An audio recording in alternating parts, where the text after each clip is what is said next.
الحمد للہ رب العالمین والعاقبۃ لأہل التقوی والیقین والصلاة والسلام علی اشرف الانبیاء والمرسلین خاتم النبیین بالقاسم محمد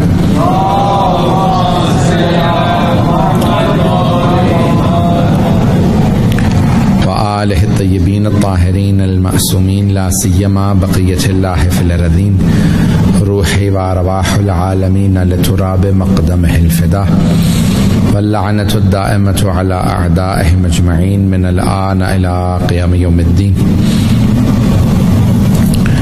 أما بعد فقد قال المعصوم عليه الصلاة والسلام الجنة تحت أقدام الأمهات صلوات على محمد وآل محمد.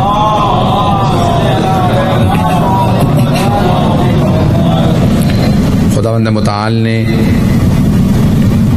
بہت سی ایسی ہستیاں عطا کی ہیں کہ جن کی شخصیت، جن کا وجود اسلام کے لیے نعمت ہے، تمام مسلمانوں کے لیے نعمت ہے، اور تمام اہل تقویٰ کے لیے ایک اسوہ ہیں. ایک ایسی ہستی کہ جس کے وجود کو دیکھنے کے بعد انسان کو احساس ہوتا ہے کہ اللہ کتنا فیاض ہے. وہ جب نوازنے پہ آتا ہے تو بہت زیادہ نوازتا ہے. انسان کے اپنے دل میں تقویٰ ہونا چاہیے، اخلاص ہونا چاہیے. جب اخلاص ہو، تقویٰ ہو تو اللہ نوازتا بہت زیادہ ہے. وہ بہت فیاض ہے، وہ عطا کرنے والا ہے.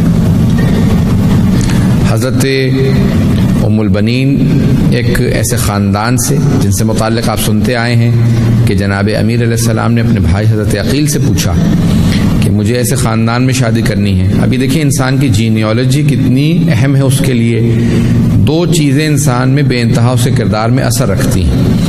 ایک اس کا ماحول اور دوسرے اس کے جینز، اس کے جو اس کا خون ہے، اس کے جو اجداد ہیں، ان کا اثر اس میں بہت زیادہ مؤثر ہے. اس کی شخصیت، توجہ ہے لوگوں کی میرے ساتھ؟ تو انسان کی شخصیت میں دو چیزوں کا کردار بہت اہم ہے. میں زیادہ زور نہیں لگا پا رہا ہوں، پتہ نہیں ساؤنڈ تھوڑا بہت اوپر نیچے ہوتی رہے گی. تو دو چیزوں کا انسان کی زندگی میں کردار بہت اہم ہے. دو چیزوں کا، ایک اس کی جینیالوجی، اس کے جو خون ہے اس کا اثر بہت زیادہ ہوتا ہے. ٹینڈنسیز ہوتی ہیں. بچہ بچپنے سے بعض اوقات بہت زیادہ غصہ کرتا ہے. آپ نے دیکھا ہے چھوٹا سا بچہ ہوگا پھر بھی اس میں ماں یا باپ میں غصہ ہے، بچے میں ویسے ہی غصہ منتقل ہو جاتا ہے. تو اس کے جو جینز ہیں وہ خود بخود منتقل ہوتے ہیں. انسان کے خون کا اثر ہوتا ہے. اجداد کا میرے میں اثر آئے گا. دوسرا انسان کا ماحول، اس کا جو انوائرمنٹ ہوتی ہے، کس کا اثر زیادہ ہے. ایک زمانے میں علم نفسیات میں، سائیکالوجی میں پورا ڈیبیٹ تھا. جیسے کہتے تھے انگلش میں نیچر نرچر ڈیبیٹ. نیچر یعنی انسان کے سب کچھ جو کچھ ہے وہ اس کے خون کا اثر ہے، ماحول کا کوئی اثر نہیں ہوتا. ان کو کہتے تھے نیچرسٹ. یہ مانتے تھے کہ نیچر ہی سب کچھ انسان میں دخل رکھتا ہے. دوسرے تھے نرچرسٹ جو ہیں وہ کہتے تھے نہیں، انسان کے ماحول ہی کا سارا اثر ہوتا ہے. زیادہ تر ان لوگوں نے تجربات کیے ٹوئنز بچوں کو لے کے جاتے تھے، جدا کر دیتے تھے. ایک کو اچھے ماحول میں رکھتے تھے، دوسرے کو برے ماحول میں رکھتے تھے. کہتے تھے کہ اگر ماحول ہی کا اثر ہے تو پھر یہ جو اچھے ماحول میں پلا بڑا ہے یہ قابل نکلے گا، اور جو برے ماحول میں ہے وہ خراب ہوگا بچہ. البتہ اس پہ اعتراض تھا کہ انہوں نے ایسا کیوں کیا، غلط ہے یہ نیچرسٹ جو تھے وہ کہتے تھے نہیں، ان کو جیسا مرضی ماحول دے دو، خون کا اثر زیادہ ہوتا ہے، دونوں بچے خود بخود اپنا ماحول بنائیں گے. توجہ ہے لوگوں کی؟ تو یہ نیچر پورا ڈیبیٹ تھا. بعد میں پھر سائنس نے ڈسکور کیا کہ نہیں، دونوں چیزوں کا انسان کی زندگی پہ اثر ہوتا ہے. دونوں چیزوں کا اثر ہوتا ہے. صرف یہ کہنا کہ صرف نیچر ہی کا اثر ہوتا ہے غلط ہے. صرف یہ کہنا کہ نرچر ہی کا اثر ہوتا ہے غلط ہے. دونوں چیزوں کا اثر ہوتا ہے. انسان کی شخصیت بنانے میں اس کے خون کا اثر بھی ہے اور اس کے ماحول کا اثر بھی اس پہ ہوتا ہے. دونوں چیزوں کا اثر ہوتا ہے. تو عزیزان گرامی، اب انسان کی دو چیزیں بے انتہا اس کے کردار میں مؤثر ہیں. جناب امیر علیہ السلام نے حضرت عقیل سے کہا کہ مجھے ایک ایسے خاندان میں شادی کرنی ہے جہاں سب شجاع اور فداکار ہوں. دو صفات جن کے خون کے اندر یہ صفت مشہور ہو کہ ان کے خاندان میں سب ایسے ہوتے ہیں. ہر آدمی شجاع ہے، بہادر ہے. اس کا مطلب ہے شجاعت کا تعلق انسان کی جینیالوجی سے تعلق اس کا رکھتا ہے. جیسے بچے میں غصے کا، اس میں بہادری کا، اس کا جینیالوجی سے کافی تعلق ہے. اگر دونوں ماں باپ بہت زیادہ خاندان شجاع سے ہوں گے تو بچہ لازماً شجاع ہوگا. بعض اوقات ایک بزدل ہوتا ہے دوسرا شجاع، تو وہ کسی کے بھی جینس کو پک کر سکتا ہے. تو شجاعت کا تھا. دوسرا مولا نے کہا کہ وفاداری ہو, بہت فداکار ہو, وفادار ہو. اب مختلف صفات ہیں انسان کی, کچھ چیزیں انسان ماحول سے لیتا ہے, کچھ اس کو خون سے ملتی ہے. یہ دو صفات, کیونکہ امام معصوم میں تمام صفات, اچھی صفات بے درجہ اتم ہوتی ہیں, آخری درجے پہ ہوتی ہیں. لیکن امام چاہتے ہیں کہ ایسا نہ ہو کہ میرے اندر تو اثر ہے, بیوی کا اثر جو ہے وہ بچے کے اندر آئے, تو مجھے شجاعت اور فداکاری چاہیے, باقی صفات میری منتقل ہوں گی. تو حضرت عقیل نے کہا کہ یہ خاندان کلابیہ جو ہے, ان کی ایک بیٹی ہے فاطمہ, اگر اس سے آپ شادی کریں گے تو یہ لازماً آپ کو دو صفات اپنے بیٹے میں نظر آئیں گے. ان کے اجداد بہت شجاع رہے ہیں. حضرت عباس کے ماموں نانا حزام بہت شجاع تھے, بہت دلیر تھے, سردار تھے اپنے قبیلے کے اور بہت شجاع تھے. جناب امیر علیہ السلام جناب عقیل سے کیوں پوچھ رہے ہیں؟ کیا امام معصوم خود نہیں جانتا؟ بھائی امام علم غیب رکھتے ہیں, جانتے ہیں, اپنے علم امامت رکھتے ہیں, علم امامت سے جانتے تھے. ان کا پوچھنا بتا رہا ہے کہ وہ دوسری دنیا کو بتانا چاہتے ہیں کہ عباس میں کون سی صفات سب سے زیادہ روشن ہوں گی, سب سے زیادہ واضح ہوں گی. میں نے کیوں شادی کی ہے, میری صفات آئیں گی, علم ہوگا, تقوی ہوگا, زہد, سب سمجھا, لیکن اپنے ننہال سے دو صفات اس میں بہت زیادہ ہوں گی. ایک شجاعت مجھ سے بھی, اپنے ننہال سے بھی, اور دوسرے فداکاری, وفاداری. میں نے رسول خدا کے ساتھ کی, عباس حسین ابن علی کے ساتھ یہ وفاداری, یہ فداکاری دکھائیں گے. تو اب جناب عقیل نے اشارہ کیا, جناب امیر المومنین نے اس خاندان میں شادی کی.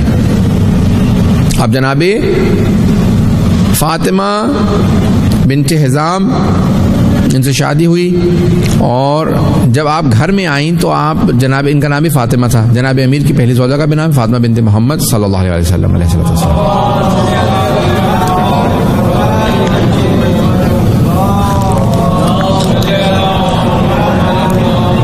دوسری زوجہ بھی فاطمہ حنفیہ ہیں, جو حضرت محمد حنفیہ کی والدہ ہے, اور تیسری زوجہ جو ہیں جناب فاطمہ کلابیہ یا حضرت ام البنین. تو جناب امیر نے ان کو آواز دی کہ فاطمہ, ایک دو دن آپ نے برداشت کیا, اسی پہلے ہفتے میں شادی کی, آپ نے کہا کہ یا امیر المؤمنین, مجھے آپ فاطمہ نہ کہا کیجیے. تو آپ نے پوچھا کیوں؟ کہا کہ جب بھی آپ کہتے ہیں نا فاطمہ, تو اولاد فاطمہ کے میں چہرے کو دیکھتی ہوں, وہ سب اپنی ماں کو تلاش کرتے ہیں فوراً, ان کے نگاہیں اپنی ماں کو تلاش کرنے لگتی ہیں. بچوں کو ماں یاد آتی ہے, وہ فوراً تڑپتے ہیں اپنی ماں کے لیے. تو جناب امیر علیہ السلام نے کہا کہ وہ آپ کے اندر اتنی احساس دوسرے کے بچے کا, جناب سیدہ کی اولاد ہے, لیکن ان کے دل میں اتنا شدت سے احساس, فداکاری ان میں پائی جاتی تھی کہ کہا کہ مجھے نا فاطمہ کہیں, اور ویسے بھی وہ بنت رسالت تھیں اور میں ان کی کنیز ہوں. تو جناب امیر علیہ السلام نے کہا میں آج سے آپ کو لقب دے رہا ہوں, یا کنیت ام البنین, یعنی بیٹوں کی ماں. اللہ آپ کو بیٹے ہی دے گا, اور بہت شجاع دلیر بیٹے دے گا, بہت شجاع ہوں گے. تو آپ نے لقب دیا ان کو ام البنین. شادی ہونے سے پہلے جناب ام البنین نے خواب دیکھا, جناب امیر سے ذکر کیا, کہا کہ جب آپ کا رشتہ آیا نا تو میں نے خواب دیکھا کہ آسمان سے چاند میری گود میں آ گیا, چاند اترا اور میری گود میں آ گیا, اور کچھ ستارے بھی اترے, گود میں آ گئے. تو آپ نے کہا کہ اللہ تمہیں ایک ایسا بیٹا دے گا, یہ جو چاند آیا ہے ایک ایسا بیٹا دے گا جو قمر ہوگا, قمر بنی ہاشم. بعد میں مولانا نے فرمایا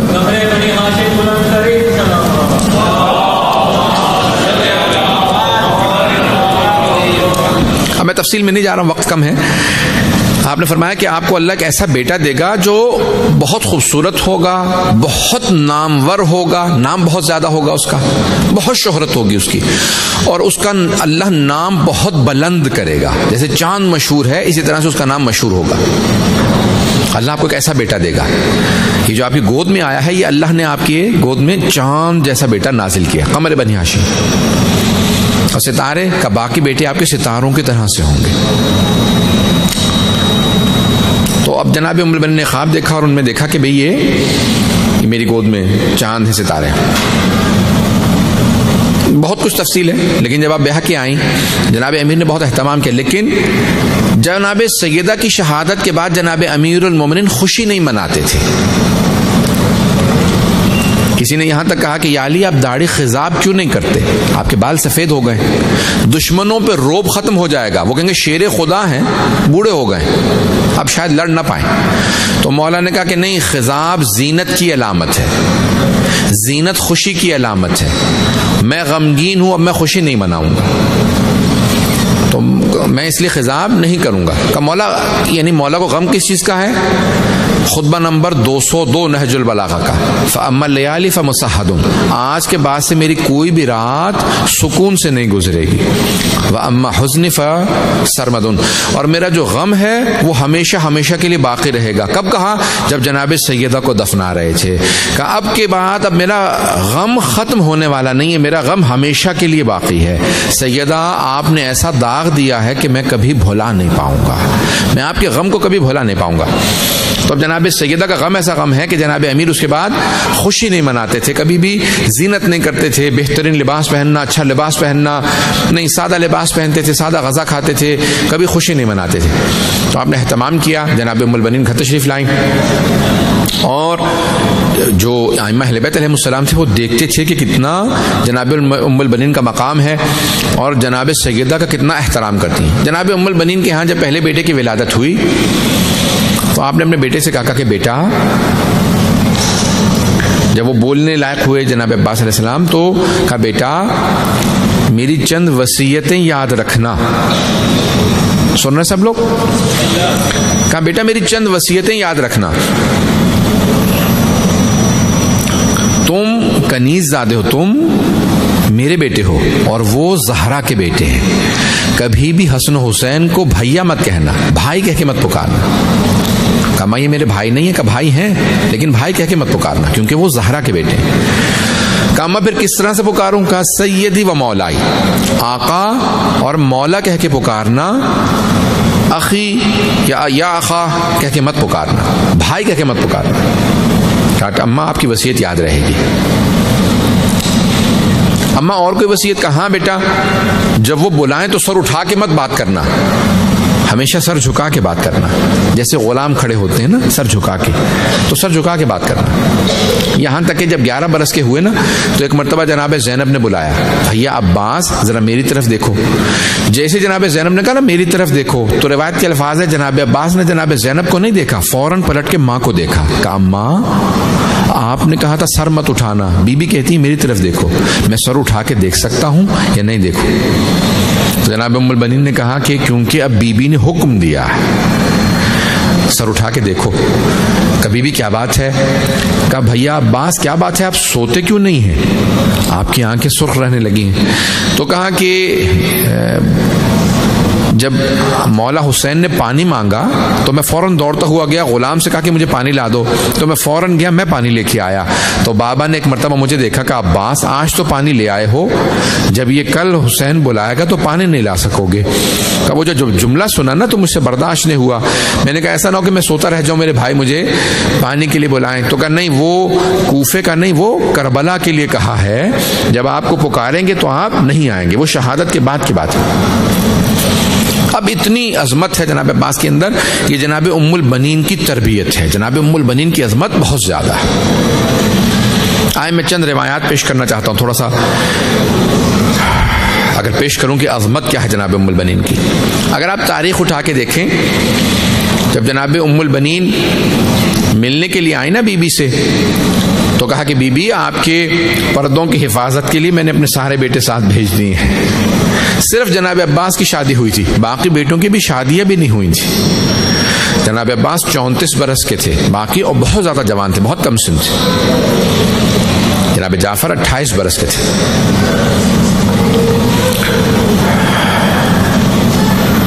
جناب عبداللہ 26 کے، اس طرح سے 27 برس کے جناب عثمان، یعنی ان تینوں کا سن کم تھا۔ جناب ام البنین نے بیٹوں کو بلایا، جب کربلا جا رہے امام حسین، کہا کہ اگر تم میں سے کوئی مارا گیا نا میرے شیرو تو میں کہوں گی میرا ایک بیٹا کم تھا۔ اگر کوئی کہے گا نا کہ 4 بیٹے تھے، ایک بیٹا مارا گیا، 3 رہ گئے، تو میں کہوں گی نہیں، میرا 3 ہی بیٹے تھے، ایک نہیں تھا۔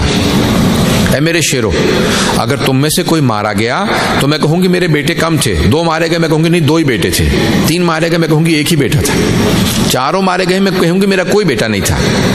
لیکن حسین ابن علی پہ کوئی آنچ نہیں آنی چاہیے۔ اگر مولا حسین پہ کوئی آنچ آئی تو میں اپنا دودھ نہیں بخشوں گی، میں دودھ نہیں بخشوں گی۔ میرے شیرو، بہت دلیری سے، شجاعت سے مقابلہ کرنا، جہاد کرنا، اس طرح سے مقابلہ کرنا کہ کہیں پہ امام وقت پہ کوئی آنچ نہ آئے۔ حسین امام ہے، کام ہم آپ سے وعدہ کرتے ہیں ہم ہر طرح کی قربانی دیں گے۔ جب کربلا پہنچے تو اسی انداز سے اہل بیت علیہ السلام نے مقابلہ کیے۔ جب اہل بیت کی قربانیاں شروع ہوئیں تو سب سے پہلے، بلکہ جیسے جنگ شروع ہوئی، جناب عباس نے کہا مولا مجھے اجازت دیں، کہا نہیں، آپ میری فوج کے سپاہ سالار ہیں۔ دن گزرتا رہا کہ مولا اب تو بوڑھے بوڑھے اصحاب کے لاشیں آنے لگی، حبیب جیسے صحابی رسول کا جنازہ گر گیا۔ کس طرح سے حبیب گرے؟ مولا میں برداشت نہیں کرتا، اجازت تو دیں، کہا نہیں عباس آپ فوج کے سپاہ سالار ہیں۔ پھر اہل بیت کی قربانیاں شروع ہوئیں۔ جب جناب اون و محمد کی لاشیں آئے نا تو جناب عباس سے برداشت نہیں ہوگا، مولا اب تو گودوں کے پالے مارے جانے لگے ہیں، جن کو گودوں میں پالا تھا وہ مر رہے ہیں، اجازت تو دیں، کہ نہیں عباس آپ فوج کے سپاہ سالار۔ پھر ایک ایسا وقت آیا کہ حضرت عباس کو اجازت ملی، جناب عباس نے جنگ کی۔ مجھے جناب عباس کی شہادت نہیں پڑھنی۔ جب پانی لینے کی اجازت ملی، واپس آ رہے تھے نا تو پانی بہہ گیا، سب کے ذہنوں میں ہے دونوں بازو قلم ہو گئے، پانی بہہ گیا۔ جب دونوں بازو قلم ہو گئے نا اور پانی بہہ گیا، لوگ قریب سے تیر مار رہے تھے۔ جب تیر مارنے لگے تو پورے جسم میں، سینے میں تیر بہت زیادہ بھر گئے۔ ایک ایسا وقت آیا کہ کسی نے قریب سے تیر مارا، آپ کی دائیں آنکھ میں تیر لگ گیا۔ جب دائیں آنکھ میں تیر لگا، یہ پہلا موقع تھا جناب عباس تڑپے۔ جب آنکھ میں تیر لگتا ہے نا تو برداشت نہیں ہوتا۔ ایک بہت بڑے عالم دین نے خواب میں دیکھا جناب عباس کو، کہا مولا آپ کو تیر لگا تھا یا نہیں لگا تھا آنکھ میں؟ یہ جو روایات میں آیا، جناب عباس نے کہا ہاں مجھے تیر لگا تھا۔ میرے رونے والوں سے پوچھنا، جب آنکھ میں تیر لگتا ہے آدمی ہاتھ سے نکالتا ہے، میرے دونوں ہاتھ قلم ہو گئے تھے، میں نے سر کو بہت جھٹکا لیکن تیر نہیں نکلا۔ پھر ایک ایسا وقت آیا میں نے دونوں گھٹنوں سے سر جھکا کے تیر کو پکڑا، جب میں نے کھینچا نا تو مجھے محسوس ہوا کہ مجھے تکلیف ہو رہی ہے، میری آنکھ اس تیر کے ساتھ نکل رہی تھی۔ پہلی مرتبہ زندگی میں نے اپنے مولا کو آواز دی، یا اخا ادرکنی، اے بھیا ذرا میری مدد کو۔ پہلی مرتبہ میں نے زہرا کے بیٹے کو آواز دے کے پکارا۔ جب امام حسین تشریف لائے نا تو ایک جملہ کہا حضرت عباس نے، کہا مولا مجھے میری ماں نے بتایا تھا جب میں اس دنیا میں آیا میں نے سب سے پہلے آپ کے چہرے کی زیارت کی تھی، اب جب میں دنیا سے جا رہا ہوں میں آپ کے چہرے کی زیارت کرنا چاہتا ہوں، لیکن مولا میری ایک آنکھ میں تیر ہے، دوسری میں خون بھرا ہوا ہے، مولا ذرا اگر میری آنکھ سے خون صاف کر دیں۔ مولا حسین نے ابا کا دامن اٹھایا، جناب عباس کی آنکھ پہ رکھا، آنکھ میں سے خون صاف کیا۔ جناب عباس نے سر اٹھایا، چہرے کو دیکھا، ایک جملہ کہا کہ آقا میری ماں سے کہیے گا میں نے گستاخی نہیں کی تھی، میری ماں کی وصیت تھی عباس کبھی کام نہ کہنا زہرا کے بیٹے کو۔ مولا میری ماں سے کہیے گا میں نے کام نہیں کہا تھا، میرے اگر ہاتھ سلامت ہوتے میں زحمت نہ دیتا، میری ماں سے کہیے گا میرے ہاتھ نہیں تھے اس لیے میں نے آپ کو زحمت دی خون صاف کرنے کی۔ آقا میری ماں سے کہیے گا مجھے آخری وقت میں بھی جب میں فرات پہ پہنچا آپ کی پیاس یاد تھی، میں نے پانی نہیں پیا تھا، میں نے وفا کی ہے۔ آقا میری ایک وصیت ہے، میرے لاشے کو خیمے میں نہ لے جائیے گا، جب میری ماں سے ملے انہیں میرا سلام دے دیجیے گا۔ بس بھئی دو جملے سن لیجئے۔ امام حسین علیہ السلام نے وصیت پہ عمل کیا، وہیں پہ لاشا چھوڑا، واپس آئے، ایک مرتبہ لا کے علم جناب سکینہ کے سامنے پیش کیا، کہا بابا چچا عباس کہاں ہیں؟ بس بھی ایک مرتبہ بیبیاں واپس گئیں مدینے پہنچنا تھا، اب سنیں گے، میں چند جملے جناب ام البنین کے پیش کروں آپ کے سامنے۔ جب مدینے قافلہ پہنچا، بشیر بشیر ابن جزلم کو مولا سجاد نے کہا جا کے اعلان کر دے مسجد نبوی میں حسین مارے گئے. بشیر نے اعلان کیا یا الا یا اہل یثرب لا مقام لکم بہا قتل الحسین بکربلا. اے مدینے والو اس کا نام پلٹ کے یثرب کر دو. او یثرب والو جس نبی کی وجہ سے مدینۃ النبی کہا تھا اسی نبی کے نواسے کو مار دیا مسلمانوں نے, اس کا نام پلٹا کے دوبارہ یثرب کر دو. او یثرب والو حسین کربلا میں مارے گئے. حسین بس یہ سننا تھا. جناب ام البنین نے اپنے پوتے کو بلایا کہ ذرا کچھ دیر کے لیے مجھے مسجد نبوی لے چل. بی بی نے سر پہ برقع رکھا, ہاتھ میں عصا لیا, آئی مسجد نبوی. آنے کے بعد کہا بشیر یہ کون سا حسین مارا گیا؟ تاریخ کہتی ہے ابھی تک بی بی رو نہیں رہی اونچی آواز سے, بلند آواز سے رو نہیں رہی. بی بی کے سر پہ برقع.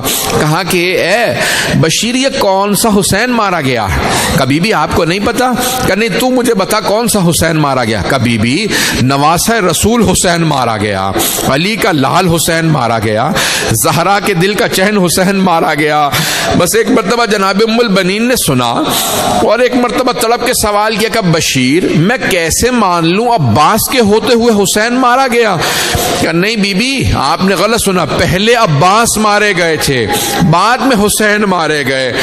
کہا بشیر میں مان نہیں سکتی کہ علی کا شیر بیٹا عباس جنگ نہ کر سکا. کہا نہیں بی بی جب عباس کے سر میں گرز لگا نا وہ گھوڑے کی زین پہ سنبھل نہیں سکے, زمین پہ گر گئے. کہا کہ بشیر تو عباس کو جانتا نہیں ہوگا, بشیر میں عباس کی ماں ہوں, میں مان ہی نہیں سکتی گرز کا وار عباس نہ روک سکے. تجھے کیا پتا عباس کیا تھا؟ عباس شیر تھا, وہ گرز کا وار روک سکتا تھا. بشیر نے کہا نہیں بی بی عباس کے بازو قلم ہو گئے تھے. بس یہ جملہ سننا چاہے کہ مرتبہ جناب ام البنین تڑپی زمین پہ گر گئی, ہاتھ سے عصا چھوٹ گیا. ایک مرتبہ تڑپ کے رونے لگی کہ جی واہ عباس ہو, واہ عباس ہو. جب تڑپنے لگی بشیر نے کہا کیا بات ہے بی بی؟ عباس کی شہادت برداشت نہیں ہو رہی. کہ بشیر تو نے میرا کلیجہ چھلنی کر دیا.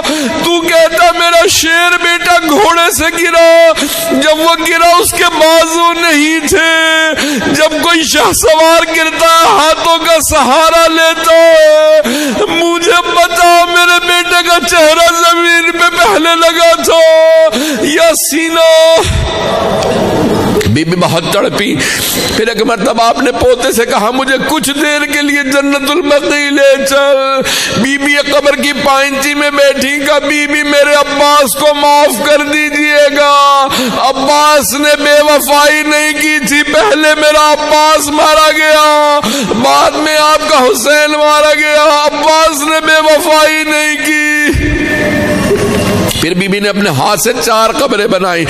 کہا یہ میرے 4 بیٹے, پہلے کہا عباس کی قبر ہے, یہ جعفر کی, عبداللہ کی, عثمان, سب کی قبریں بنائی. پھر ایک مرتبہ کہو میرے شیرو میں تم پہ گریہ نہیں کروں گی کیونکہ تمہاری ماں زندہ ہے. بی بی نے پھر 5ویں قبر اپنے ہاتھ سے بنائی. کہا یہ میرے مولا حسین کی قبر ہے, میں اپنے مولا حسین پہ گریہ کروں گی کیونکہ ان کی ماں نہیں ہے. بی بی نے بڑا گریہ کیا. اٹھی, کہا کہ بیٹا ذرا مجھے روضہ رسول پہ لے چل. بی بی زینب پہنچ گئی ہوں گی. جیسے ہی روضہ رسول پہ آئیں جناب زینب موجود تھی. میں بھی 2-4 منٹ 5 منٹ لوں گا مصاحب میں. بی بی آئیں. جب دیکھا نا بی بی نے, اس وقت بی بی کی بینائی بہت کمزور تھی, نہیں دیکھ پاتی تھی. ایک مرتبہ جب پوتے نے کہا سامنے بی بی زینب ہے, بی بی فوراً زمین پہ بیٹھی. کا بی بی میں آپ کو اپنے مولا حسین کا پرسہ دینے آئی ہوں. جناب زینب نے کہا اماں میں آپ کو عباس کا پرسہ دیتی ہوں. کہ میرے سارے بیٹے حسین پہ قربان, مجھے کوئی میرے بیٹوں کا پرسہ نہ دو, مجھے عباس کا نہیں حسین کا پرسہ دو. ایک مرتبہ تڑپی. جناب زینب نے کہا اماں میں کربلا سے ہدیہ لائی ہوں, سامان کھولا. ایک مرتبہ علم کا پھریرا نکالا. کہا اماں یہ آپ کے بیٹے عباس کے علم کا پھریرا, پورے علم کے پھریرا چہرے پہ تلواروں کے نشان، نیزوں کے نشان، صرف 2 ہاتھوں کے نشان تھے۔ بی بی نے کہا مجھے یقین ہو گیا میرے بیٹے نے وفا کی ہے۔ بس بھئی میں تمام کر دیتا۔ بی بی اٹھی، ہر روز بی بی کا معمول تھا، بی بی اٹھتی اور آنے کے بعد جنت البقیع میں بیٹھ جاتی، 4 قبریں بناتی، کہتی میرے شیروں میں تم پہ نہیں رہوں گی۔ بی بی مرثیہ پڑھتی، شیخ عباس قمی نے مرثیہ لکھا ہے، روایت کے الفاظ ہیں سارے مدینے والے جمع ہو جاتے، اس بلند آواز سے بی بی روتی، اس بلند آواز سے گریہ کرتی کہ سارے مدینے والے رونے لگتے، یہاں تک کہ مروان خود آیا کہ میں سننا چاہتا ہوں کیا کہتی ہیں مرثیے میں۔ بی بی کہتی او کربلا سے آنے والوں مجھے اتنا بتا دو کہ ابھی بھی فرات پہ پہرے ہیں یا قبروں پہ پانی ڈال دیا گیا۔ پھر بی بی دوسرا سوال کرتی جب میرا شیر بیٹا گرا تھا بتاؤ اس کے ہاتھ نہیں تھے، چہرہ پہلے لگا تھا یا سینہ لگا؟ مروان نے کہا اس بی بی کو زہر دلوا دو نہیں تو ہمارے خلاف بغاوت ہو جائے گی۔ بس بھئی جناب ام البنین کے آخری لحظات ہیں، اگر سن سکے تو برداشت کیجئے گا۔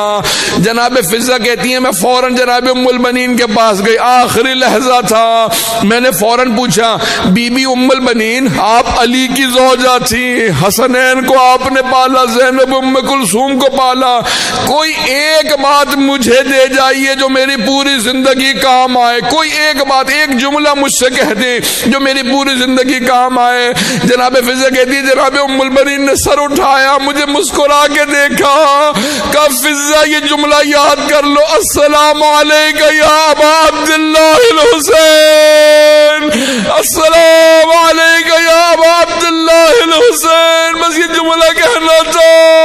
جناب فضہ کہتی ہے بی بی منقلب ہونے لگی، تڑپنے لگی، کہا ہائے میرا مولا پیاسا مارا گیا۔ اجرکم اللہ میں نے تمام کر دیا۔ بی بی اس کے بعد پھر احتضار میں چلی گئی۔ جناب فضہ کہتی ہے کہ میں گئی، میں نے جا کے امام سجاد کو، علی کے سارے پوتوں کو بتایا۔ جناب ام البنین آخری لحظات میں مولا سجاد خود آئے گا ہٹ جاؤ میں اپنی دادی کا اہتمام خود کروں گا، میں کہوں گا بی بی ام البنین آپ کی عظمتوں کو سلام۔ اتنے امام آپ کے سامنے موجود، اماموں کے بیٹے موجود، لیکن بی بی ذرا کربلا آ کے دیکھیں، لاشیں گھوڑوں کی ٹاپوں میں پامار۔ الا لعنت اللہ علی القوم الظالمین وَسَيَعْلَمُ الَّذِينَ ظَلَمُوا أَيَّ مُنْقَلِبٍ يَنْقَلِبُونَ۔ پروردگارہ تو جواز سا باب الحوائج کی ماں کا، پروردگارہ جس کی جو حاجات ہیں انہیں پورا فرما، ہم سب کی عاقبت بخیر فرما۔ پروردگارہ جناب ام البنین کی جنت البقیع میں جو قبر ہے اس کی زیارت نصیب فرما، دشمنان اہل بیت کو نیست و نابود فرما، آل سعود کو غارت فرما۔ پروردگارہ مؤمنین کی حفاظت فرما، ہمیں بار بار کربلا کی زیارت نصیب فرما۔ ربنا تقبل منا انك انت السميع العليم بحق محمد وآله الطيبين الطاهرين المعصومين۔ ماتم